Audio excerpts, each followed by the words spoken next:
বাংলাদেশের একজন সচেতন নাগরিক হিসেবে আমি আজকে ছেলেদের রক্ত ঝরেছে, শিশুদের রক্ত ঝরেছে এবং এই রক্ত ঝরেছে আমাদের দেশের আইনশৃঙ্খলা রক্ষাকারী বাহিনীর ভূমিকা। এর চেয়ে দুঃখজনক, এর চেয়ে লজ্জাজনক বিষয় আর কি হতে পারে?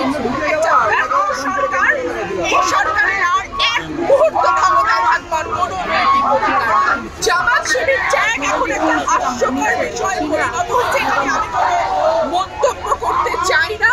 250-টিরও বেশি ডিজাইন অপশন নিয়ে ওয়ালটন স্মার্ট ফ্রিজ, বোঝে আপনার প্রয়োজন।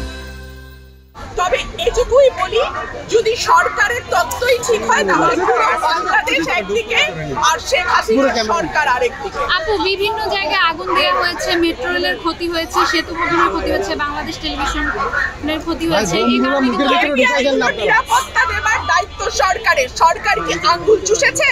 তারা নিরাপত্তা দিতে পারে নাই কেন? আর মানুষের জীবনের মূল্য কি স্থাপনার চেয়েও কম? শুরুতে আমরা দেখলাম প্রধানমন্ত্রী স্থাপনা ভিজিটে গেলেন, স্থাপনার জন্য চোখের পানি ফেললেন। মনে হলো বাংলাদেশে মানুষ না হয়ে যদি একটা পদ্মা সেতু বা মেট্রো রেল হতাম তাহলে হয়তো আরেকটু সহানুভূতি পেতাম। কিন্তু এই যে মেট্রো রেল স্থাপনাগুলো 68টা স্থাপনায় আগুন ধরা হয়েছে, এটা তো বলছে যে বিএনপির লোকদের সংযুক্ত রয়েছে, এটা আপনি কি বলবেন? বাংলাদেশে সূর্য ওঠে সেটাও বিএনপির জন্য, সূর্য অস্ত যায় সেটাও বিএনপির জন্য, এটা নিয়ে আর কথা বলার কিছু নাই। লাল শাড়ি পরে এটা কি মেসেজ? লাল প্রতিবাদের রং, লাল আন্দোলনের রং, লাল গণমানুষের রং। কিন্তু